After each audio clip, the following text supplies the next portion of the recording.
Hey, hey, hey, como é que é, pessoal? Como é que vocês estão? Que bom começar mais um programa, que bom, fico tão contente quando digo estas palavras. Sejam bem-vindos a mais um episódio de Maus Hábitos Podcast, um espaço livre, de pensamento livre, onde eu e o meu querido amigo Hugo Zagalo trocamos ideias sobre a vida e o mundo. Querido amigo Hugo, como estás tu desse lado? Eu estou muito bom e acho interessante que a introdução do podcast foi mudando e agora é hey, hey, hey sempre. E eu até quando te ligo ao telefone, digo hey, hey, hey. Pois é. Não sei de onde é que vem este hey, hey, hey, mas eu agora também gosto. Acho que um ótimo, é tipo uns degraus. Hey, hey, hey. É mágico, é tipo magia do século XVIII. Pois é, já o Pai Natal tinha uma semelhante, ele dizia ho, ho, ho, não é? Exato, isto aqui é Pai Natal, mas... Isto é o Pai Natal sabia também o que é que estava a fazer para chamar a atenção das pessoas, não é? Convidativo. Exato. Ho, ho, ho. Exatamente. Hey, hey, hey. Mesmo uma gargalhada, se tu pensares. É um ha, ha, ha. Pois é. É o 3, o 3 está sempre juntos. O 3 é o número divino. Pois é, porque repara, se fosse hey, hey, falta algo, sim. Não é? Falta é mais algo. agressivo, é quase mal educado. Hey, hey, não é? mesmo na escrita, na linguagem, tu deves sempre dizer 3 coisas. Sim? Sim.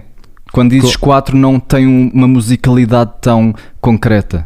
Ok, olha, não tinha pensado nisso. É o pá, pá e pá. Pá, pá e pá, pois. Exato. Que é a apresentação, o conflito, resolução. 3 exatamente, partes, sim. Narrativa. Princípio, meio, fim. Princípio, meio, fim. Excelente. Hey, hey, hey. Muito bom. Olha, meu caro, hoje temos um episódio muito especial. Aliás, meus caros, que estou a falar para vocês ouvintes, neste caso, é que o episódio que nós vamos transmitir hoje é um episódio especial porque ele já foi gravado há umas semanas atrás, mas não foi partilhado no nosso podcast, foi partilhado no podcast da nossa amiga Mafalda Correia. E é na verdade uma conversa muito interessante sobre um tema no qual eu e o Hugo até temos pontos de vista diferentes em alguns pontos e que é interessante nesse sentido porque gerou-se aqui um pequeno debate sobre amor e relações que nós decidimos partilhar amor, temos de dizer 3 agora. Pois claro. Amor, relações e infidelidade. Exatamente, lá está. Hey, hey, hey. E portanto, não sei, Hugo, queres dizer algumas palavras sobre este episódio que sim, isto é aquele tema que nós sempre tivemos dificuldade em falar. Pois a Mafalda, quando nos convidou para este podcast, nós até dissemos, olha, boa, temos aqui um terceiro elemento que vai mediar esta conversa. E agora, desde o último episódio, que estamos na era dos debates. Pois é. O último episódio, e o debate tem um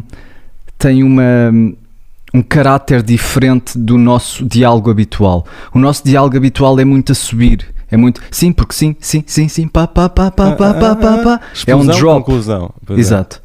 E o debate é mais jogo de ténis, é mais terrestre. É? Então toma lá este serviço. Agora exato. Apanha lá esta. E também é mais difícil de preparar. Portanto, o debate é por natureza mais orgânico. Está a acontecer. Sem dúvida. Porque eu nunca sei o que tu vais dizer. Então quando tu dizes eu tenho que repostar. E aí estamos a descobrir onde é que estamos a chegar. E o debate, eu estive a pensar muito no debate do episódio passado, sabes? Ok. Então já paraste de comer carne, portanto.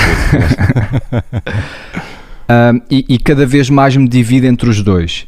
Aquilo que nós estávamos a tentar dividir, que é o problema da tortura e da forma como tratamos os animais, separado do problema de se há alguma coisa inerentemente mal com o ciclo da vida de animais passarem células uns para os outros. Exato. Por exemplo, lembras-te naquele documentário da Netflix dos peixes? Como é que se chama esse documentário? O Seaspiracy? O Seaspiracy. O que é interessante é que o documentário todo a mensagem que está a passar é que tu não deves comer peixe. Mas depois um dos exemplos é que nós andamos a caçar os tubarões, que são o topo do food chain. Porque os tubarões comem os peixes. Pois, e se tu perturbas aquele delicado balanço da ecologia, do ecossistema, vai tudo abaixo. Os médios começam a ficar maiores, comem os pequeninos todos e depois já não há mais. Estás a ver? Ou seja, nós matarmos os tubarões, o que acaba por acontecer é que deixa de haver peixes a longo prazo, não é? E portanto nós não podemos comer peixe porque já não há peixe, porque os tubarões não comeram os peixes que comem os outros peixes. Mas os tubarões comem peixe. Estás a ver? E o problema é tirares aquele que come o peixe. Portanto, para uma ecologia, para um ecossistema funcionar, precisa do top dog. E então aí está a separar ainda mais. Se calhar não há nada em mal em comer carne quando estás envolvido numa ecologia natural. Mas quando nós estamos completamente separados disso, isso já não existe. Portanto, na prática, o teu ponto é imbatível. Porque isso não existe. Sim, mas tens ou seja, o teu argumento é completamente válido, mas de facto há esse distanciamento. Nós já corrompemos tanto o ciclo natural das coisas que já chegámos a um ponto de não retorno nesse sentido. Mas para mim o argumento era mais forte se focasse mesmo nisso, para não confundir. Imagina que tu dizias... Temos que fazer isso. Por exemplo, essas quintas que tu viste no documentário, naqueles vídeos do Earthling Ed, e se fosse muito mais difícil de tratar os animais assim? Se houvesse muito mais regulamentação, se houvesse muito mais fiscalização, tipo, se fosse mesmo impossível tratar os animais assim, se quisesses criar vacas para comer, tinhas que as tratar bem, ter um selo de approval, e a carne se calhar subia muito de preço e tu só comias muito pouco.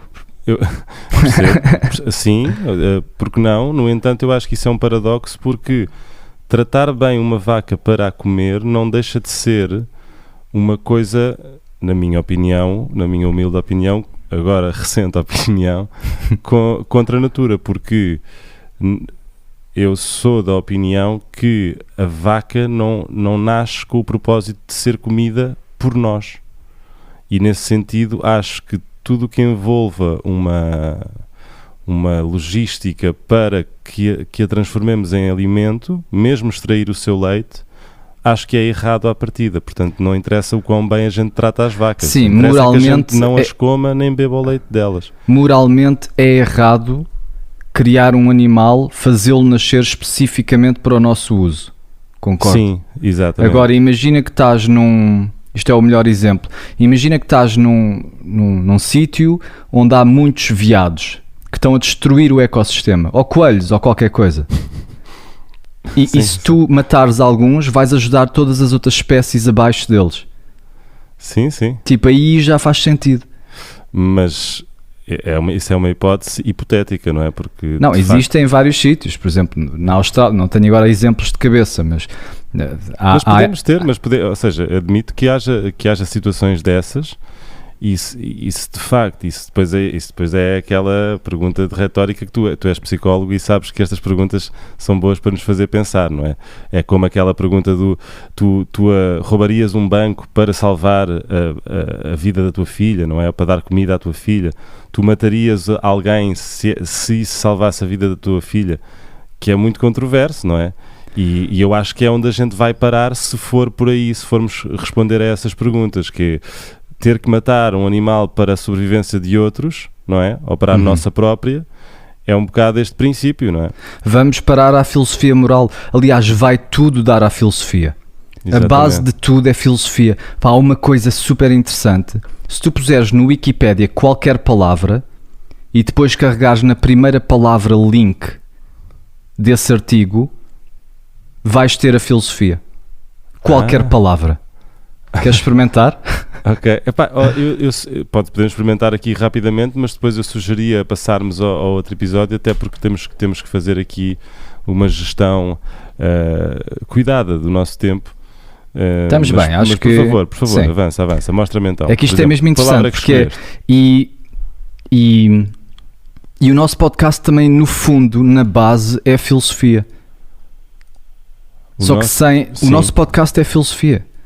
Sempre tu estás a tentar encontrar soluções verbais, descobrir coisas, estás no âmbito da filosofia. Ok, estamos aqui no Wikipedia. Diz-me uma palavra qualquer. Alimentação. Em inglês. Alimentação em inglês será Nourishment? Não. Mas dá-me uma palavra mais tipo um objeto, para ser ainda mais estranho que vai ter a filosofia. Ok, então vamos falar de mesa. Table.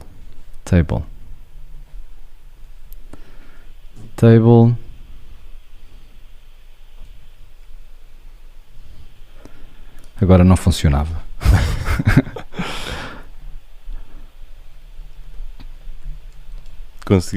Aconteceu alguma coisa? Não, vamos a isto. Table. Ok, há aqui vários tables. Nós queremos a table onde se come. Piece of furniture, table. Ok, a primeira palavra é furniture. Vou carregar em furniture.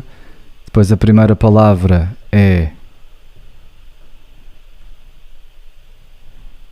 decorative art. Ok. Depois é design. Depois é prototype. Depois é semantics. Philosophy. Já está em philosophy. Estou a perceber, entendi, ok. Vai tudo, mesmo que ponhas bolhas. Vai tudo dar a philosophy. Interessante. Só mais uma. Nisso que estavas a falar que estávamos a falar do tubarão sair, é um bocadinho isso que acontece com psicadélicos. Okay. Nós temos um ecossistema cerebral tão suave, tão delicado, que tu, se tiras o tubarão, aquele ego que controla tudo, então vem tudo ao de cima e é uma confusão total, e o ecossistema está-te a dar não é ideias, é formatos que tu nunca viste, pessoas, tipo, eu tive este exemplo que eu agora estou com aquela ideia do doutoramento, não me larga. Vais fazer um doutoramento. Outra vez, estou com a ideia do doutoramento, não posso fazer, não tenho tempo para fazer, é uma estupidez, mas dou por mim a procurar e encontrei e enviei a aplicação. E depois assisti a um debate interno entre as minhas subpersonalidades, aquela que queria fazer, que está cá por dentro a querer que aconteça, e aquela que não queria fazer. E eu encontrei um meio termo entre os dois, porque eu tinha preparado já tinha uma proposta de doutoramento preparada e disse, vou enviar esta. Claro. Pronto, já está feita. Mas depois dizia lá que era com uma estrutura diferente, eu tinha que explicar o método mais, e eu decidi, vou enviar assim, porque assim ficam os dois contentes. Muito bem. Mas eu estava a falar com os dois, estás a ver, ok, tu não queres fazer, mas já está feito, portanto é só enviar isso. Estavas a ser o mediador dos teus dois eus. Exatamente. E eles aceitaram os dois. Aquele que não queria fazer disse, ok, pronto, já está feito, envia. E eu até lhe disse, e se formos aceitos vais fazer o teu melhor, claro. E ele, sim, claro, tipo, eu faço sempre o meu melhor quando sou aceito. E o outro também, posso enviar isto como está assim, não fazemos as alterações. Ele disse, está bem, vamos ver o que é que o destino diz. E eu acho que nós estamos sempre assim. Vais fazer um bom trabalho também, não é? Ele, sim, mas esse já quer, esse é o que quer. Esse é o que faz sempre um bom trabalho. Pronto, claro. Aqui estou-me a dar como esquizofrénico. Olha, o que é que vamos fazer este fim de semana? Olha, este fim de semana vai ser um fim de semana muito especial. Eu e o Hugo vamos num pequeno retiro para a experiência da exposição à substância psilocibina num contexto terapêutico e não festivo ou recreativo. Embora, pronto, acabará talvez por ser inevitavelmente recreativo, no sentido em que vamos desligar um bocadinho das nossas rotinas diárias e das nossas vidas. Mas para todos os efeitos é um grande acontecimento e estamos muito entusiasmados. Como é que tu estás a sentir? Que expectativas é que tens para este fim de semana? Eu estou ativado fisiologicamente e estou a interpretar isto como entusiasmo. Excelente. E tens alguma intenção, algo que procures desta experiência? A minha principal intenção é levar à terra aquilo que nós falamos. Portanto, nós não simplesmente falamos de coisas, nós vamos experimentar. Claro, exatamente. Nós tivemos um professor catedrático a falar sobre isto, estamos a investigar a ciência dos psicadélicos, acreditamos que é o futuro da saúde mental e não vamos só falar, vamos ver o que é que está a acontecer em Portugal. Exatamente. O meu principal objetivo é esse, como terapeuta, como português, Exatamente, e como ser humano, como ser humano, vamos ver o que é isto. E claro que também tenho alguns detalhes que gostava que ficassem claros. Sim. Eu durmo pessimamente, não como bem, podia fazer exercício, era bom que a psilocibina me desse umas notas. Desse aí um ajuste na trajetória. Exato. Muito bem, pá, eu também sinto o mesmo e também estou muito entusiasmado. É isso, malta, para a semana não perca o próximo episódio, porque vamos ter esta experiência para vos contar em pormenor e dizer o que é que sentimos e o que é que experienciamos. E até lá, fiquem com esta conversa com a nossa amiga Mafalda Correia, que eu espero que vocês também gostem, porque não deixa de ser interessante pensar sobre estes assuntos. Vamos nos despedir agora, antes de arrancar com o episódio, só porque já está gravado, vão ouvir uma despedida outra vez no final. E deixa-me só dizer o podcast da Mafalda, que é o GP3S, Divórcio Consciente. Exatamente. É uma página para pais que querem fazer, quando se querem separar, vamos fazer isto da melhor forma. Não há razão para estar em conflitos. E é isso que esta página faz, que este podcast faz. Vão seguir o podcast, vão segui-la nas redes sociais e fiquem com esta conversa que é muito interessante e é mais um destes debates de bola de ténis de um lado para o outro. Espero que gostem. Obrigado, Mafalda. E é isso, para a semana estamos cá com o relatório, com o report da nossa experiência psicadélica. Fiquem bem. Um abraço, malta. Até para a semana. Tchau, tchau. Olá, Hugo. Olá, Martim. Olá. Olá. Tudo bem convosco? Tudo bem, Mafalda. Como estás? Estou bem, obrigada. Hugo, e tu? Muito bem, obrigado pelo convite. É uma honra estar aqui no teu podcast e tu estares no nosso também, porque isto é um sistema especial onde ambos somos convidados e ambos somos host. Portanto, vamos a isto, a junção. E sabes o que é interessante? Este podcast é sobre amor, sobre relações e sobre infidelidade, e aqui estamos a fazer um relacionamento áudio entre dois podcasts. Não vais sugerir que alguém está a ser infiel aqui? Nós já estamos a ser infiéis e tu és a mais infiel de todas, porque tens convidados diferentes todas as semanas. Tu és a pior, tipo monogamia para ti. Não, é mesmo um amor muito plural. Exatamente. Verdade. Hoje também é curioso que somos três também. O tema traz 3 tópicos e nós também somos 3. Exatamente. Portanto, se calhar podemos arrancar com o primeiro tópico, que é sobre amor, e a convidar o Hugo a dar o toque de saída para este tema. Amor, amor. Estás tramada, Mafalda, porque agora podes-te sentar confortavelmente, que vão começar uns bons 15 minutos. Não, mas vamos a isto todos juntos, já que somos 3, claro, vamos fazer claro aqui um homenagem a Trois. Dinâmica a 3, homenagem a Trois. O que é que é o amor para vocês? Quando eu digo amor, o que é que vocês pensam? Ok, Mafalda, queres ir tu? Olha, o meu lado maternal, assim que falas em amor, pensa nos meus filhos, mas e no amor de mãe, no amor filial, não é? Mas o nosso convite e o desafio para falarmos aqui seria do amor romântico, e acho que podemos manter o foco nesse tipo de amor. Embora eu presumo e vou percebendo que muitas vezes temos alguma tendência a reproduzir nos amores românticos coisas relacionadas com os nossos amores parentais, não é? E com o tipo de amor que tivemos dos nossos pais ou falta dele nas nossas relações românticas, o que muitas vezes torna a coisa mais complicada do que poderia ser à partida se conseguíssemos partir para uma relação de amor sem esses padrões e sem essas faltas anteriores. Portanto, pensando no amor romântico, o que é para mim o amor? Para mim o amor tem mudado muito a perspectiva, mas hoje em dia é o sítio onde eu posso ser quem sou. É uma relação onde eu posso ser quem sou. Excelente. Mas é interessante, a primeira ideia que te vem quando vem o amor é o amor para os teus filhos. Sim. Que é um amor assim mais puro, não, sem nenhuma, não é, ninguém pertence a ninguém, é uma coisa completamente platónica. Sim, sim. E o amor romântico também está permeado por esse tipo de amor, mais universal. Sim. Onde se calhar ao início vocês só são só duas almas a conectarem-se.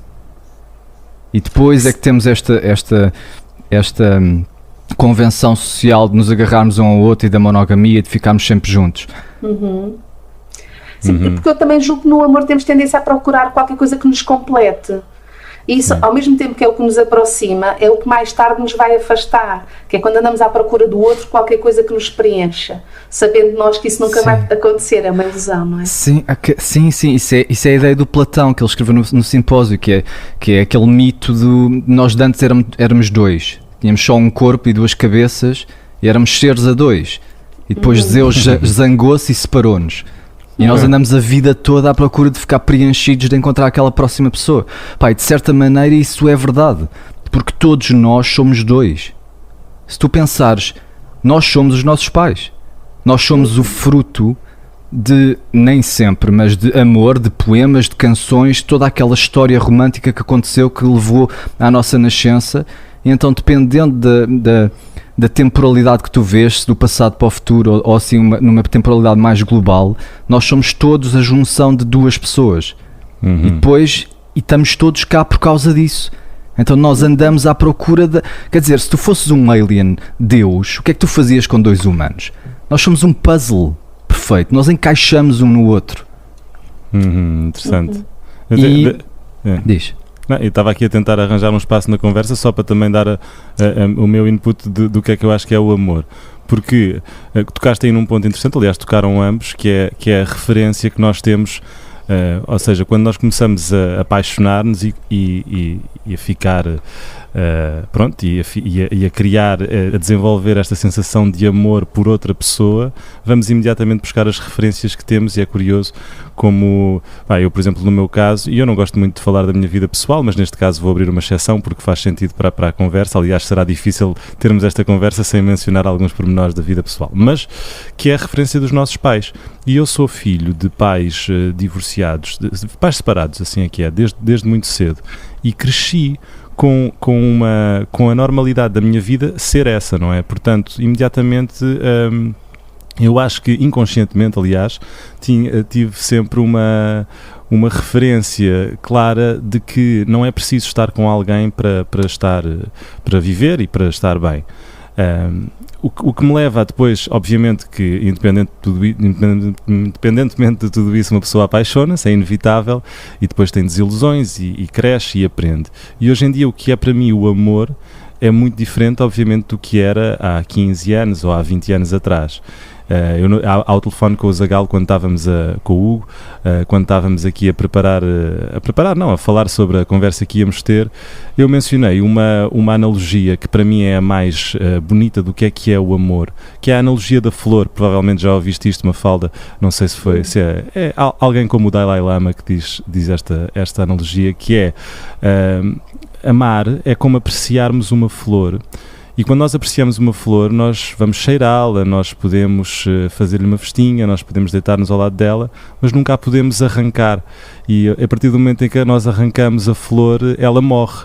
E para mim foi essa a lição sobre o amor que a vida me deu. Foi que isso mesmo, o casamento e quer dizer...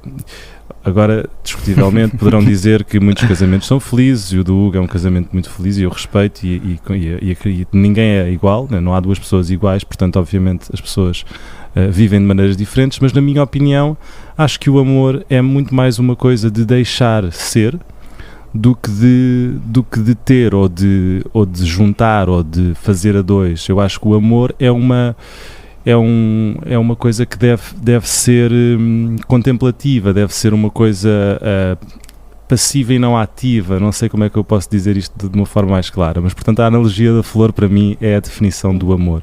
É deixar a flor ser, deixar a flor estar. E a flor não te pertence nunca, nem tu pertences a ninguém. E agora, só para rematar mais uma que o Hugo disse, de nós somos um puzzle, entendo, mas não sei se concordo inteiramente, porque para mim dificilmente eu cheguei a um nível de paz interna e de estabilidade mais forte do que já sozinho, do que alguma vez cheguei com outra pessoa, percebes? Obviamente que que ninguém nos explicou as regras deste jogo quando a gente nasce e o mundo é um desconhecido constante e obviamente que um homem e uma mulher se acasalarem reproduzem-se, portanto alguma coisa ali funciona e faz algum sentido. Mas não faria sentido, porque como é que tu explicas então o amor homossexual, ou como é que tu explicas... Mas esse puzzle também encaixa. Esse puzzle também encaixa, sim, mas se formos por aí então não somos bem um puzzle, somos peças moldáveis que fazem, que fazer, para isso eu também encaixo comigo próprio, não é? Se fores por aí. Sim, e isso o amor é um ato de conexão. Isto é aquilo tu estás a tentar conectar, é uma das... Não, quer dizer, errado, na minha perspectiva eu não acho que o amor seja um acto de conexão, é um acto de apreciação. Ok, então vê assim. Lembras-te daquilo do inconsciente coletivo e da consciência universal? Aquilo que a nossa consciência... Tu meditas, Mafalda, conheces mindfulness e isso? Sim. Sabes a técnica, não é? A técnica de mindfulness é tu identificaste com o objeto da consciência, com aquilo que está a perceber, com aquilo que está aware, e não com os conteúdos da consciência. Certo. Pronto, eu sou aquele que pensa, eu não sou o pensamento. Exato. E esse que pensa... é quase igual em todos nós. Podes dizer que é universal, que a consciência se está a apoderar, a consciência só se consegue manifestar. A consciência, quando se manifesta, na realidade, paga um preço, que é a separação. Porque para tu existires, tens que ser diferente de alguma coisa. Portanto, esta consciência universal que está em todos nós, para se manifestar na realidade, tem que se separar. Mas é uma ilusão. Pronto, e o amor é outra palavra para esta consciência universal, mas é de outra perspectiva. Portanto, a consciência é da perspectiva do pensamento e o amor é da perspectiva do sentimento, mas é a mesma coisa. E da perspectiva da percepção é a beleza. E então quando tu te apaixonas e te sentes conectado com uma pessoa, tu não estás a descobrir alguma coisa, tu estás a filtrar tudo aquilo que é conteúdo e a ver a realidade da conexão. Se está a acontecer uma coisa que é brutal, que é estás a sentir, a tua experiência do outro é interna, é dentro de ti. Tu experimentas o outro dentro de ti. Exato. Ok. Tu não experimentas o outro no outro, tu experimentas o outro dentro de ti. E portanto, é também na relação com o outro que tu te descobres a ti. Esta ideia, nós quando nascemos, os bebés quando nascem, vêm muito fundidos, não conseguem distinguir-se entre si e a mãe, não é? Ou o cuidador primário. Para eles é fusional, são a mesma coisa. E depois, conforme vão crescendo e vão ganhando competências cognitivas, começam-se a diferenciar da mãe. E, agora sou eu, agora és tu. Portanto, uma criança pequenina tem dificuldade em dizer eu, não é? Diz mim ou diz tu, que é como a mãe se refere a si. E, portanto, faz parte do nosso crescimento conseguir distinguir entre eu e tu. E a seguir faz parte do nosso crescimento distinguir que, ok, eu sou eu, tu és tu, mas eu penso também a partir daquilo que tu pensas. Nós temos uma coisa que se chama a teoria da mente, que é eu sei que penso uma coisa diferente de vocês, mas também sei que vocês pensam sobre aquilo que eu estou a pensar. E é nesse encontro, não é? É nesse encontro em que eu, ao mesmo tempo que me distingo e me assemelho, que nós também nos vamos conhecendo. Olha, do ponto de vista da parentalidade, eu trabalho com parentalidade e há uma coisa que eu adoro trabalhar com os pais, que é nós conhecemos os nossos próprios limites quando eles são ultrapassados. E isto só acontece em relação. Só em relação é que eu consigo conhecer os meus limites. Portanto, essa ideia, Martim, de que o amor é só contemplativo, eu não sei se será suficiente. Se não é preciso juntar aquilo que o que estava a propor, que é a conexão, que vai fazer com que eu, na relação contigo, me descubra a mim. Interessante. Sim, e quem é que és tu? Quem é que é mim? Porque nesta teoria da não-dualidade, tu és a consciência universal que está toda conectada e que se separou para existir. E depois nós temos pequenas amostras disto ao longo da vida, não é só... Quando vês essa flor, Martim, quando cheiras essa flor, estás através da percepção a ver esta consciência universal, que neste caso é a beleza, que é a mesma palavra para consciência. E o amor é a mesma palavra, mas para o sentimento. É isto tudo que é universal. Portanto, nós estamos todos conectados. E depois separamos-nos. E depois temos assim uma amostra, tipo um amuse-bouche da conectividade anterior e estás a voltar ao teu eu real, àquele eu da consciência universal, àquilo que os monges vão fazer quando vão para as montanhas e retiram todos os conteúdos da consciência e se conectam com aquilo que observa, com aquilo que é comum a todos nós. Mas, mas diz-me só uma coisa, mas isso porque estão a falar daqui, eu acho que estamos a misturar dois assuntos talvez, que é uma relação monógama com o amor, porque isso que vocês estão a dizer, essa conexão de que vocês falam, não tem necessariamente que acontecer apenas com uma pessoa. Certo. Não, claro. Não, aliás, é muito mais confuso. O amor romântico confunde este amor todo. Porque eu nem sei se é o amor romântico, eu acho que se calhar até é a estrutura que nós demos ao amor romântico. Exatamente, eu acho que o problema está aí mesmo. Pois, não há razão nenhuma para acreditar que os nossos antepassados, como caçadores-recoletores, não partilhavam tudo e não partilhavam os parceiros. Sim, basta pensar, fazendo analogias com a natureza, que é sempre bom. Um agricultor vai plantar sementes em muitos sítios e vários tipos de sementes que crescem em diferentes tipos de árvore. Porque é que a convenção é que duas pessoas devem se juntar para sempre e estar sempre juntas? Se calhar o lógico é a semente ser espalhada e ser cruzada com várias pessoas, de muitas formas, não é? Eu acho que, na minha opinião e pela experiência que eu tenho, só posso falar por mim, não posso falar por mais ninguém, eu sinto que existe um prazo para a parceria amorosa entre duas pessoas. Há um prazo. Acontece é que há pessoas que têm prazos que são maiores do que a sua própria vida e acabam por ficar felizes juntos para sempre. Noutros casos, nem tanto, e por isso é que se vêem divórcios, infidelidades e coisas assim esquisitas, porque as pessoas não entendem que o prazo dessa relação terminou. Não sei se concordam. Acho que é aquilo que é exatamente isso. E é aquilo que a Mafalda estava a dizer, que nós somos o reflexo. Tu não sabes quem és se não interagires com pessoas. Exato. Portanto, tu és o reflexo daquilo que da forma como as pessoas te veem. E quando tu conheces alguém naquele período inicial que tu estás a falar e sentes aquelas borboletas no estômago que te levantam e te tiram da rede de espaço-tempo e tocas com os deuses, tipo, estás fora disto tudo, sentes que tudo é possível. Essa pessoa está a elevar o teu potencial ao máximo. Estás a ser o teu eu melhor, estás a escrever canções e poemas e ela mostra-te aquilo que tu podes ser. E depois passa. Mas não é isso que passa, é o efeito, essa chama é que passa. Portanto, tu deixas-te de comportar assim e então, quando estás com essa pessoa, imagina que depois de 2 anos estás com a pessoa e não fazes esforço nenhum e então sempre que estás com essa pessoa relembras-te quem é que és. Que és uma pessoa que não faz esforço nenhum, que não tem potencial.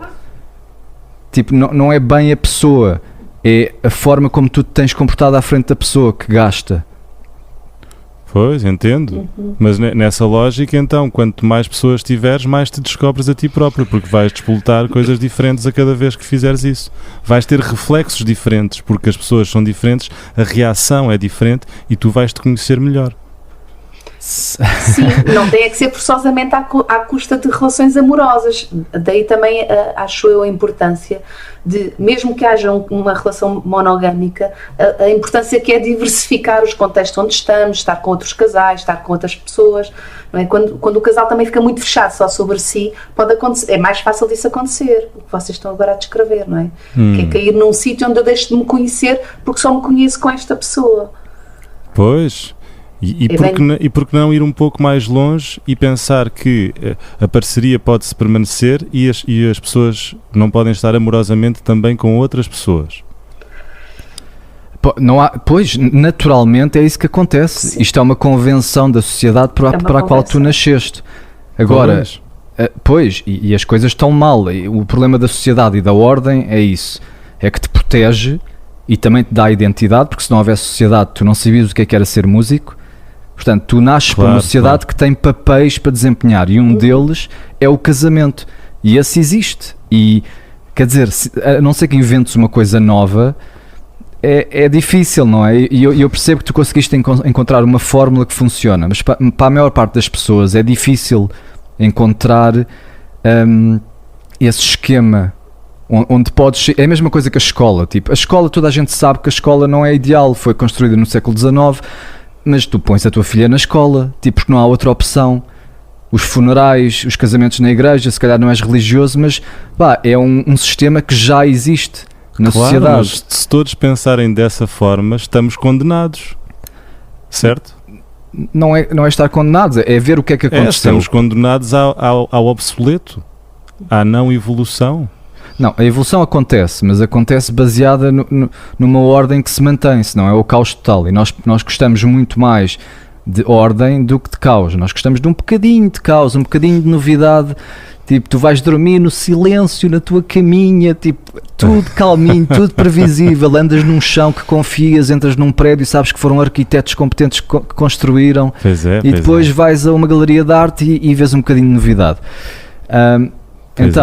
Tipo... E a realidade é que as pessoas querem estar juntas e sonham isso.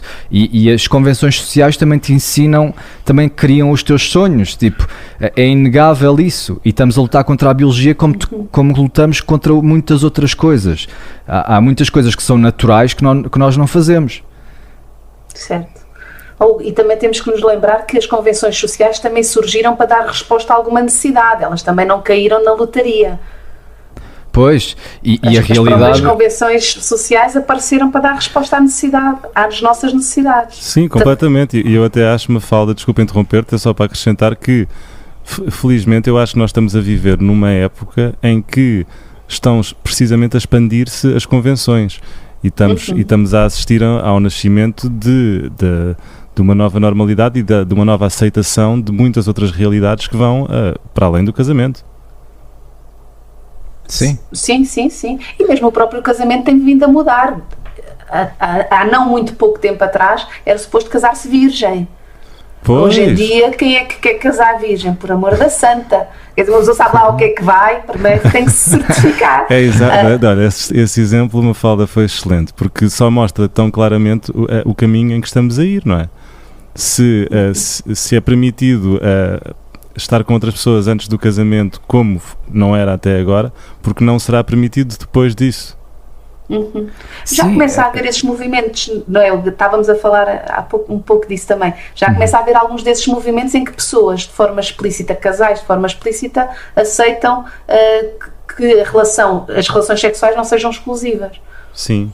Já começa a haver movimentos nesse sentido. Sim, isso era o ideal, não é? Tipo, se isso fosse uma opção, eu assinava já na linha. Mas isso só não é uma opção porque tu não fazes por isso. Não, o quê? Mas eu estou com outra pessoa, não é? Então, mas vocês podem fazer esse acordo um com o outro, que é... Está bem, é onde eu quero chegar. Está bem, mas e então? Até porque então não estamos aqui, não é? Já estamos a tocar num assunto que é um bocadinho a infidelidade. Porque a infidelidade... Exato, já estamos a chegar lá. Eu não sei se é permitido já avançar no assunto. Vamos, sim. Vou perder a cabeça e vou partir. Vai. Porque a infidelidade só acontece exatamente por causa disto. Porque há um contrato, entre aspas, que é quebrado. Não é entre aspas, é literalmente há um contrato legal. No caso do casamento é literalmente, mas no caso do namoro ou no caso de um romance é simplesmente um contrato figurativo, não é?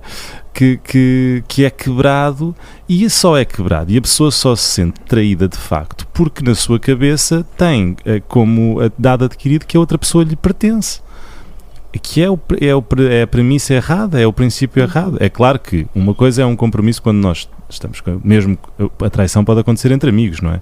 Eu posso trair a confiança de um amigo e é uma infidelidade no fundo ao meu amigo. Mas eu acho que na verdade não sei, estou-me aqui. Não, mas claro que é. E a o que acontece é que tu acordas algo, não é? Tu entras para uma relação onde há algo que está estipulado e depois quebras essa confiança. Portanto, o que tu estás a fazer é mentir. E isso é que é mau. Honestidade, se calhar não tem nada a ver. Se calhar o ciúme nem sequer existe. Pois, se for falado, ou seja, se não houver esse contrato, porque às vezes esse contrato acontece não verbalmente, não é? A pessoa parte do princípio que agora é isso. E quando não há comunicação, quando não há honestidade, quando não há coisa, é que acontecem essas coisas, não é?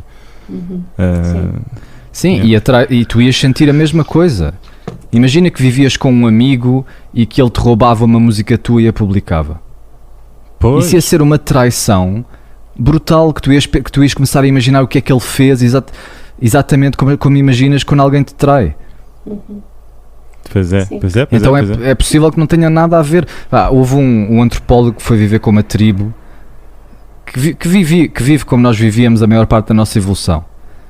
E ele perguntou: mas se tu deixas as tuas mulheres fazerem o que quiserem, como é que sabes quem é que é filho de quem? E ele diz: para nós, os filhos da tribo são todos os filhos de todos. Sim. E tu tens esse indício quando passeias na rua. As crianças são propriedade do público. Tipo, eu posso fazer uma festinha na cabeça de uma criança, na boa. Tu sentes isso, tu vês um bebê e riste para ele. Mas depois voltas para a tua casa e fechas a porta. Estás a ver? Porque nós fomos construídos como caçadores-recoletores e não há nada que nos diga que nessa época havia monogamia. Portanto, isto é uma convenção nova, que, como estávamos a falar, Mafalda veio com a agricultura há 12 mil anos atrás, onde finalmente nós começámos a pensar: espera lá, este pedaço de terra é meu. Estás a ver? Estas ovelhas são minhas. Sim, nós já não fazemos parte do ecossistema, dos processos naturais da natureza. Estás a ver? De repente, esta terra é minha, não plantes cá a tua semente, nem penses. E depois, a minha mulher. Estás a ver? Agora é só essas duas palavras dão-me arrepios, vou ser sincero. Tá bem, mas mulher, e a tua mulher filha? Não é tua, homem. E a tua filha? A minha filha, e isto custa muito dizer em voz alta, também não é minha. Não é. Mas tal como eu. É tu. Sim, está bem, não é tu, é tu. Não é. Tu é que és pai dela. Eu sou pai dela, isso implica muita coisa, mas o que não implica certamente é ela ser minha propriedade. Não é. Pois, mas isso é semântica, não é? Porque tu escreves uma música e dizes que é a tua música, mas também podes dizer não, que olha, vou-te contradizer já, porque a música, a partir do momento que tu a ouves e que te identificas com ela, já deixou de ser minha. Ela agora é a tua música. Eu canto milhares de músicas que nem sei quem as escreveu e são minhas. Esta música é minha. Está bem, mas e também estás a utilizar frase? A preposição aí, portanto é minha música. Sim, mas atenção, estou a dizer é minha, como eu consigo identificar-me como ela não te pertence. Sim, claro, não tem não te pertence, exato. E isso é amor, aí já estamos a fugir daquele amor, sim, onde estamos a conectar com o universo. E é engraçado como estamos tão rapidamente, sem termos pensado muito nisso, a ligar uma coisa à outra, o amor e a sexualidade. E então já estamos a misturar a monogamia, que tem a ver no fundo com a exclusividade das relações sexuais, estamos a ligá-lo ao amor romântico. Vejam bem como isto está enfiado na nossa cabeça. É um problema. Não é? Está totalmente conectado. Eu estava aqui a pensar nessa pequena troca de ideias que tiveram sobre a infidelidade e a fidelidade em relação a amigos ou em relação a um colega de trabalho. Nós também podemos ser infiéis a nós próprios, não é? Portanto, podemos estar a ser altamente, podemos nos trair a nós próprios, sim, que é das maiores das traições e é uma sensação horrorosa. Portanto, provavelmente esta questão da traição não está tão ligada a questões de sexualidade ou de intimidade, de relações, mas mais esse compromisso, a essa verdade, a essa honestidade na relação. Porque sim, eu quando me traio é porque deixei de ter essa verdade na relação comigo própria. E, portanto, se calhar a questão da traição, e isso ia-vos convidar para pensar um bocadinho e discutir isto, que é, ok, a traição tem a ver com essa honestidade comigo próprio ou tem a ver com relacionar-me do ponto de vista corporal e sexual com outra pessoa? Então, começa sempre por uma ilusão a nós próprios. Há tantos paralelos entre a traição ou a infidelidade e uma recaída, por exemplo, no mundo das substâncias. Das drogas. Porque a infidelidade é muito raro que aconteça assim sem mais nem menos. Tu tens que te convencer muito e ser muito delicado da forma como te levas lá. É a mesma coisa que uma pessoa que está limpa há 2 anos e quer recair, mas não recai logo, demora se calhar 6 meses a convencer-se. Tu podes ir para ali, não faz mal, e depois devagarinho vai lá. E com a infidelidade é a mesma coisa. Nós somos só amigos, vamos lá beber um copo, e estás assim a caminhar para o inevitável. A construir, porque tu és um conjunto, isto é o que eu gosto mais da ideia dos psicanalistas, que é que nós temos várias personalidades que são tão inteligentes como tu, e então essa parte tua que quer isso sabe que se te disser vai lá ter com ela, tu não aceitas, então tem que te manipular discretamente, vai lá para ali. O que leva à pergunta, a partir de que momento é que estás de facto a trair? Claro. Não é? Claro. Pois, a traição se calhar começa com a responder àquela mensagem, com a receptividade, não é? Sim, e nos narcóticos anónimos é isso que se identifica. Tu tens que identificar o primeiro festa, passo. Não é? Vais àquela não, nem festa. isso. Não fizeste a cama e fazes todos os dias e hoje não fizeste, já estás a recair. Interessante. Sim. Mas olha, parece-me um bocadinho redutor, Hugo, olha, da experiência de partilhar algumas destas vivências com as pessoas que vou acompanhando. Acho que há traições que não levam assim tanto tempo a construírem-se, há coisas que podem ser muito no impulso do momento e que não têm essa construção e essa elaboração toda. Talvez com a pessoa não tem, mas se calhar essa pessoa já abriu portas, algures já começou a falar de uma maneira diferente, a fazer um flirt ali no trabalho e depois vai àquele bar e está com o álcool e já se convenceu que a relação se calhar já não está boa. Estás a ver? Demora algum tempo também a convencer-te mesmo a isso. E é por isso que a maior parte das infidelidades acontecem quando tu tens que estar com outra pessoa, quando ela trabalha contigo ou quando não há forma de escapares. Olha, então é muito mais fácil de entrar no... Isso é muito interessante porque mais um argumento contra o casamento, que é o casamento potencia a infidelidade, porque de facto quando não estás junto com ninguém e queres estar com uma pessoa e não há nenhum compromisso, terás menos vontade de estar com outras pessoas. Certo ou errado? Vá. Construís isso, Martim. Não tenho a certeza se isso é assim, porque se tu tiveres, olha, aquela proposta que eu estava a fazer, para mim o amor é onde eu posso ser. O que quer dizer que é também onde eu quero que o outro possa ser. E portanto, se eu a cada dia decidir, olha, eu quero continuar com esta pessoa, a cada dia reformular isto na minha cabeça de forma muito consciente e clara. A cada dia fazer um esforço, não é? Eu não lhe chamaria esforço. É que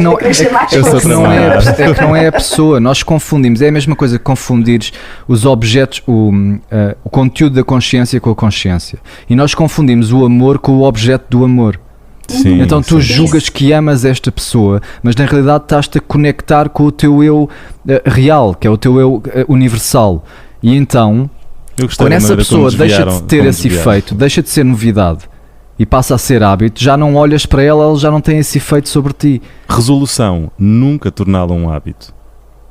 Tens que ir... Sim, é um trabalho. O que acontece nas relações é que ao princípio... O trabalho é fazer dela um hábito e fingir que não é um hábito. Podes incluir novidade, não é? Tipo... eu percebo o que estás a dizer, mas o que é estranho nas relações é que ao início, quando é tudo orgânico, quando tudo acontece naturalmente, quando não precisas de fazer nada para haver um Cirque du Soleil de sexualidade e malabaristas e tudo, tu é que fazes o esforço todo. Ao início, quando não é necessário, escreves poemas, canções, cartas, vais à janela, fazes cenas de Romeu e Julieta e depois, quando começa a ser necessário, porque as coisas já não acontecem organicamente, tipo, tens mesmo que ir criar o ambiente e ir jantar, aí é que tu já não fazes. Portanto, e depois ficas-te a fartar, não é dela, é de ti.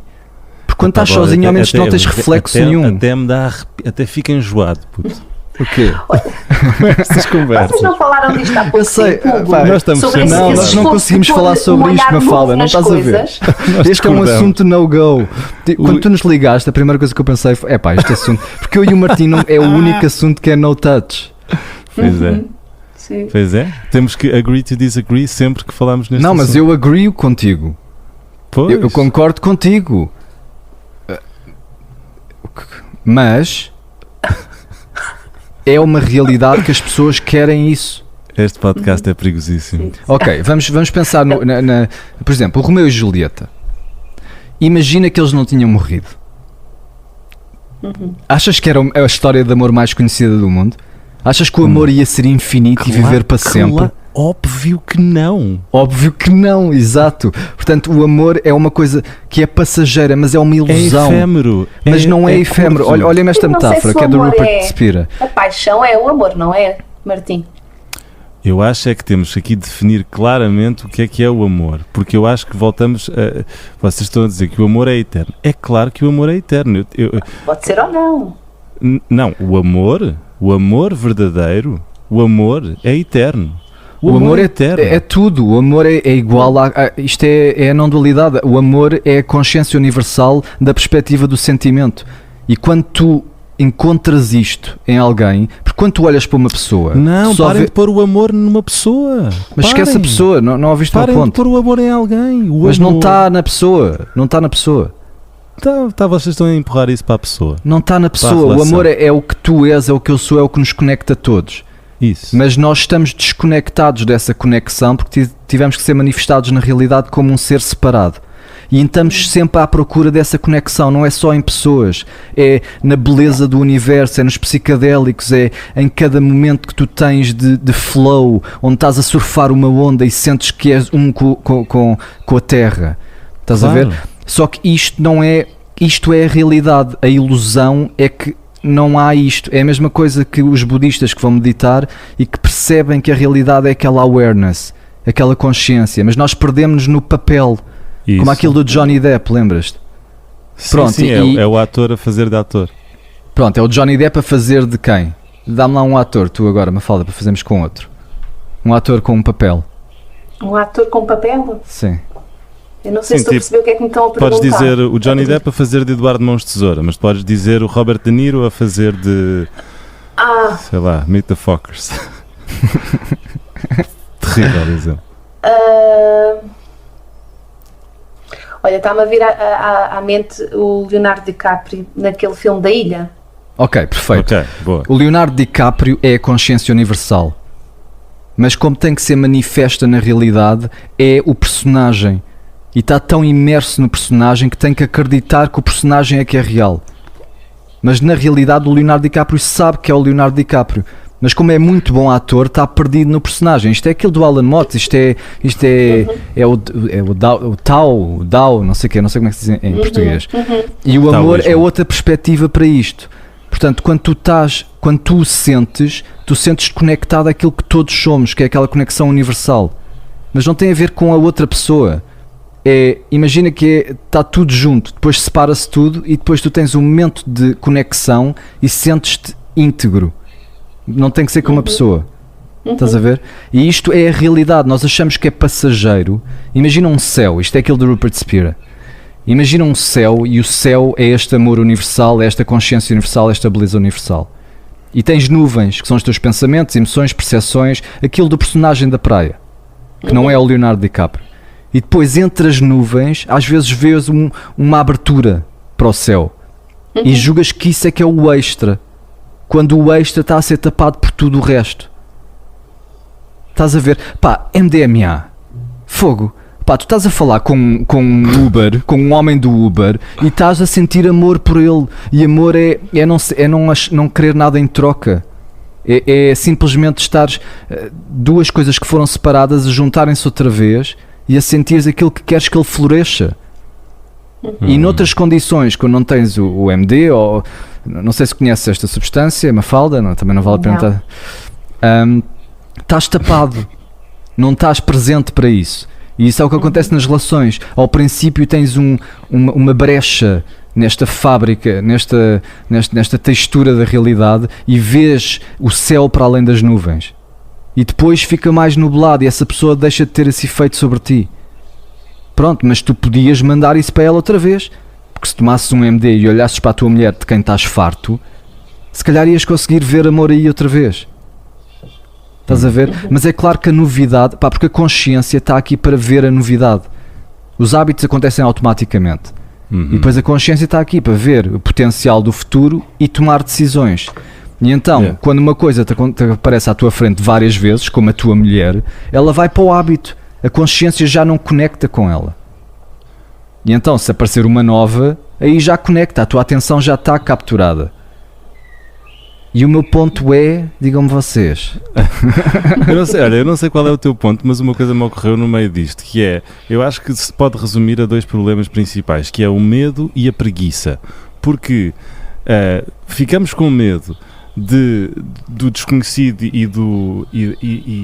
e de não saber o que é que nos pode acontecer se sairmos daquilo e coisa, e achamos que o casamento e as relações são uma solução, e a preguiça de fazer aquilo que tu estás a dizer como em relação às escolas, é preguiça de fazer isto direito e de ter a coragem de marcar uma posição que ninguém marca, mas muitos sentem, em relação a isto.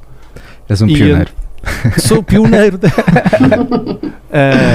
E acho mesmo genuinamente duas coisas. Uma, que ninguém é igual. Portanto, o que eu estou a dizer pode não ser realidade para outra pessoa, como eu vou respeitar sempre. Só acho é que viver em esforço, viver com... nós só temos X% de energia diária. Se nós perdemos 40% da nossa energia diária a manter uma coisa que devia ser não gastar energia, que nos devia dar energia, estamos com um problema. Eu percebo. E eu acho que quando sentimos isto, porque há as coisas que nós sentimos, há coisas que se sentem, que são não é instintivas, é que estão dentro de nós, que são claras, que nós não conseguimos explicar na nossa linguagem. Eu percebo, infelizmente, às vezes temos que tomar decisões difíceis, decisões que não são fáceis, mas que são boas para nós. Claro, e é uma decisão difícil e na realidade é insano o contrato onde nós entramos quando entramos numa relação, em prescindir da melhor coisa do mundo para sempre, com toda a gente, incluindo ela. Estás a ver como é isso, é que tu estás a retirar. Olha, há uma canção que explica isto. Não vos vou cantar a canção, poderia, mas não vou fazê-lo.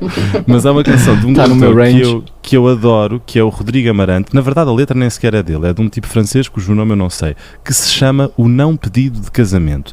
E eu faço um apelo para que vocês, de mente livre, ou seja, independentemente da vossa situação matrimonial ou não, ouçam a letra desta canção e entendam aquilo que eu sinto, porque eu às vezes tenho dificuldade em exprimir-me pelas minhas próprias palavras, portanto uso as dos outros para me exprimir com mais clareza.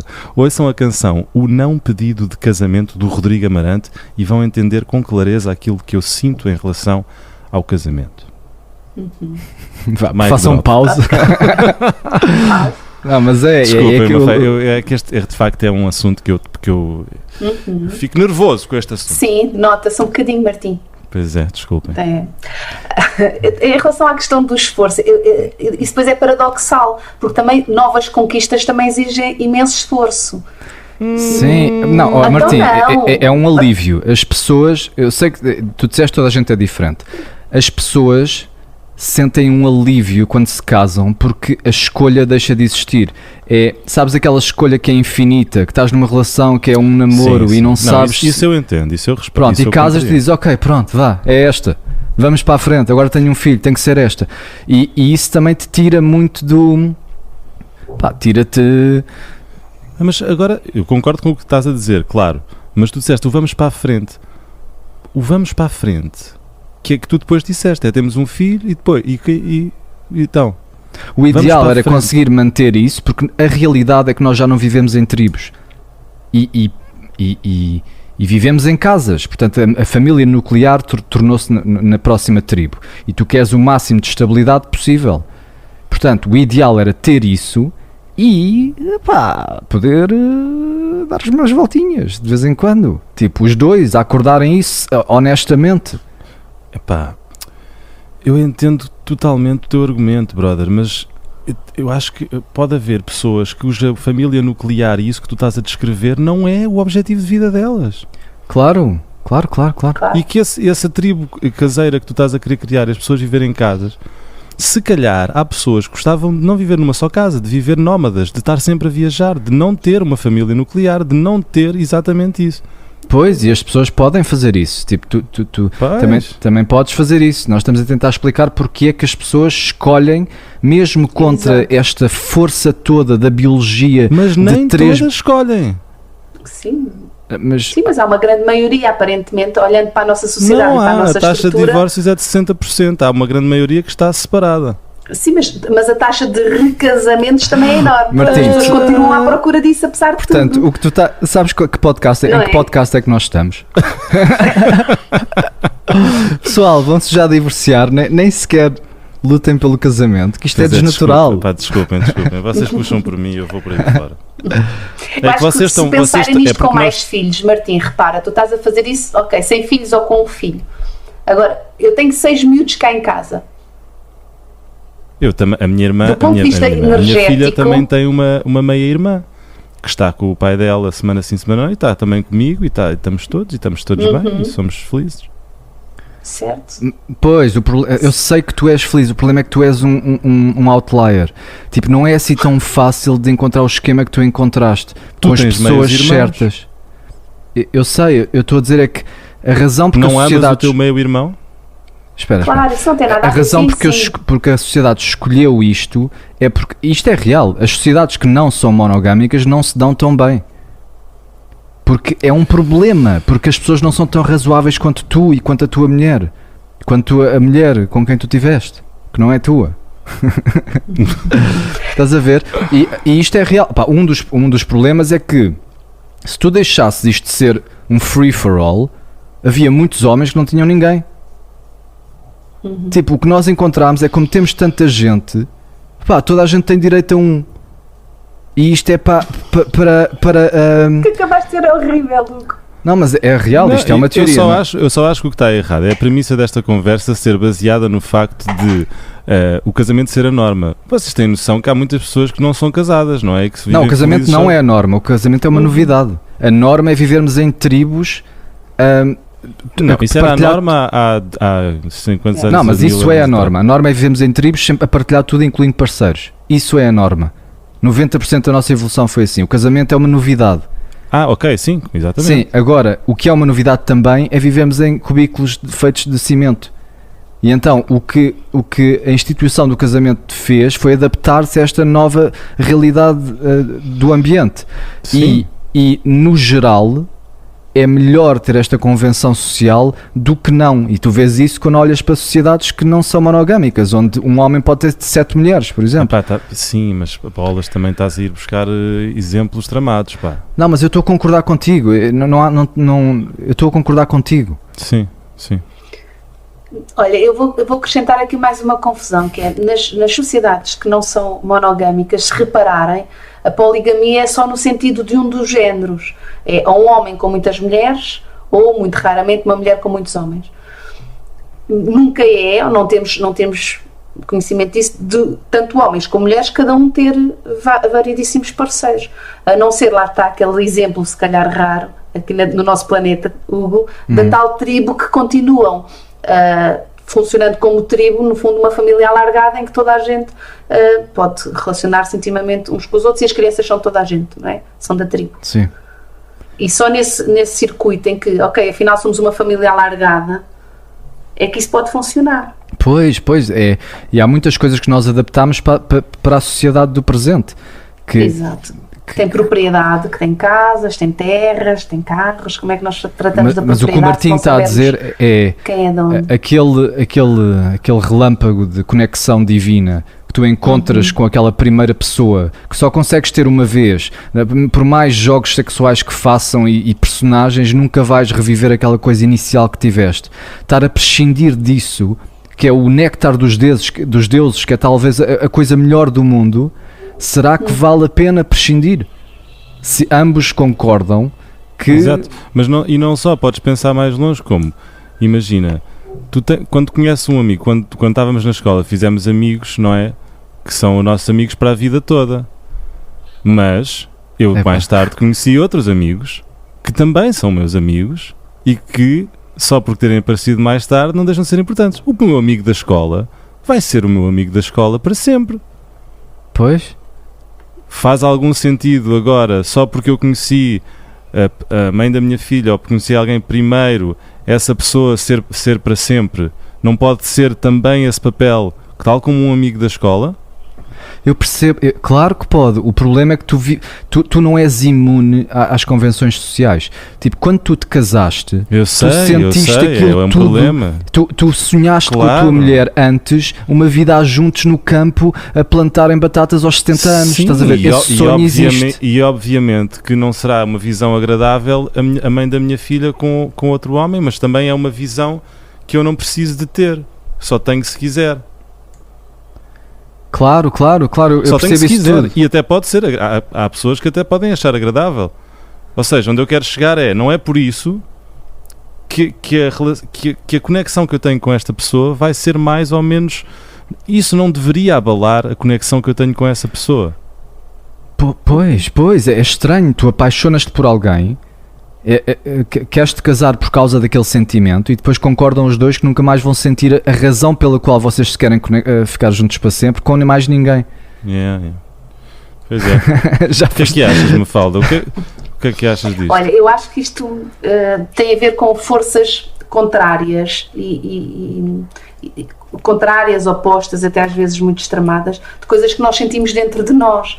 Eu acho que todos nós gostamos imenso de segurança e gostamos muito de aventura. Todos nós queremos uma paixão, relâmpago, que dá cabo de nós, mas também gostamos daquele amor tranquilo e sereno e profundo de alguém que se conhece há muito tempo. Nós andamos muitas vezes com estes vetores e estas forças a puxarem-nos para os dois lados. A Esther Perel falava de uma coisa que eu achei interessante e que tem a ver agora aqui com este contexto que estamos a falar, é que nós precisamos tanto de inspirar como de expirar. E para a respiração ser saudável precisamos das duas coisas. Só inspirarmos ou só expirarmos não vai funcionar. E é a mesma coisa com estes vetores e com estas forças que estamos a falar, não é? Eu preciso de amor, mas preciso de desejo. Preciso de segurança, mas preciso de risco. Preciso de rotina, mas preciso de novidade. Preciso de sensualidade, mas também preciso de decência. Preciso de atrevimento, mas também gosto do pudor. E, portanto, nós andamos sempre a tentar, de alguma forma, arranjar um equilíbrio ou uma serenidade entre estas forças que nos perturbam até, não é? Nós muitas vezes andamos à volta dentro de nós com estas coisas a puxar-nos uma para cada lado. E, portanto, conciliar e conseguir, de alguma forma, consertar duas necessidades que parecem opostas é brutal. É brutal. Uau. Muito bem feito. Isso é a ordem do caos. Como é que se chama a pessoa que tem essa teoria? Disseste, Mafalda? Esther Perel. Esther Perel. Interessante, quero ver esse livro. Esther Perel, ok. Entendi. Sim, e isso é super. Eu acho que no fundo, e agora tentando fazer aqui um concílio, no fundo todos nós sentimos isto e cada um vai arranjar uma resposta que lhe sirva. Tu, Martim, arranjaste a tua, o Hugo arranjou dele, eu arranjei a minha, e essa resposta às vezes serve, e às vezes serve-nos a vida inteira, outras vezes serve durante uma fase da nossa vida e depois deixa de servir, precisamos de outra coisa, e a seguir volta a deixar de servir, vamos precisar de outra coisa. E fico aqui a pensar, se calhar aqui o único denominador comum somos nós próprios e a tal fidelidade a nós próprios, que é, como é que eu vou fazer isto de forma o mais ecológico possível, prejudicando o menos possível os outros, mas conseguindo manter a fidelidade comigo próprio, com as minhas necessidades e com este jogo interior que de facto está a acontecer dentro de mim. Como é que eu vou conseguir conciliar isto? Este é o nosso jogo. Sem dúvida. Muito bom. Bem, Mafalda, obrigado pelo convite. Foi um jogo de ping-pong interessante. Obrigado por mediares aqui esta conversa impossível. No fundo foi que tu fizeste esta conversa impossível. É verdade, não foi fácil e tiveste muito talento a fazê-lo.